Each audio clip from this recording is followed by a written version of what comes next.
आइए class tenth के लिए ब्रज गुणनखंड विधि से x और y का वैल्यू कैसे निकालते हैं आइए सीखते हैं। अब यहाँ पर क्या बोला गया है, तो यहाँ पर समीकरण फर्स्ट से देखेंगे तो a1 का वैल्यू कितना हो जाएगा, x के बगल में जो होगा a1 का वैल्यू हो जाएगा, b1 का वैल्यू y के बगल में जो होगा वह b1 का वैल्यू हो जाएगा, c जो होता है अचर पद होता है यानी 9 हो जाएगा।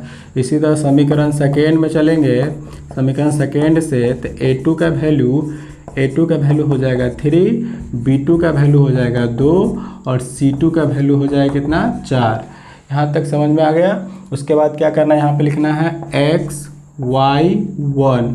अब क्या करना है, x यानी x के बगल में जो था वही लिख देते हैं, कितना था पहले 8 था और 3 था। उसके बाद y के बगल में जितना था यानी 5 था, 2 था और 9 था, 4 था। अब क्या करना है, यहीं से आपका खेल स्टार्ट होगा। अब कैसे बनाएंगे ध्यान से देखिए। अगर हम x को ढकेंगे, किसको ढकेंगे, x को ढकेंगे तो x लिखेंगे, x को ढकेंगे तो क्या लिखेंगे x, यानी x को ढकेंगे x लिखेंगे उसके नीचे और आपस में मल्टीप्लाई कराइएगा तिरछा तिरछी, तो क्या हो जाएगा 5 चौका 20, तो यहाँ पे 20 लिख दीजिएगा और माइनस, फिर तिरछा गुना कराइएगा कितना हो जाएगा 18, 9 दूना 18 लिख दीजिएगा और फिर बराबर। अब इसको मिटा देते हैं।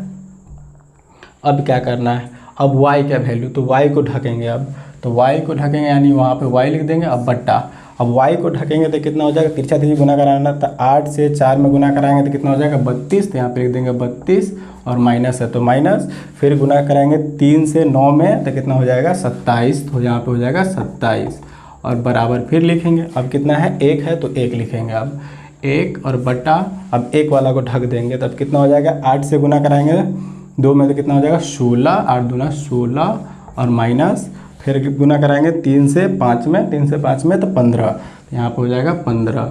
अब क्या करना है, पहला वाला प्लस, दूसरा वाला माइनस, तीसरा वाला प्लस, यानी प्लस माइनस प्लस, तो ये वाला प्लस हैते है, यहाँ पे माइनस डाल देंगे, यहाँ पे प्लस है।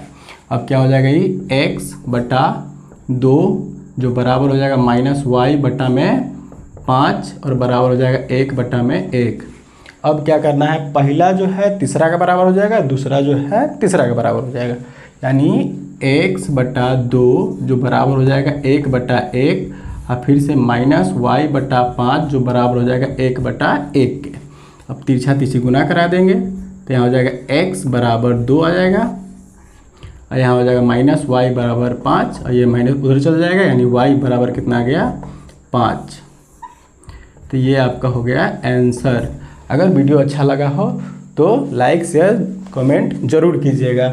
और यही है ब्रज गुणनखंड विधि जो क्लास 10th में 2 नंबर से पूछा जाता है, 2 नंबर का पूछा जाता है, 2 अंकों का आता है, 2 अंकों का आता है। वीडियो अच्छा लगा हो तो लाइक कीजिएगा।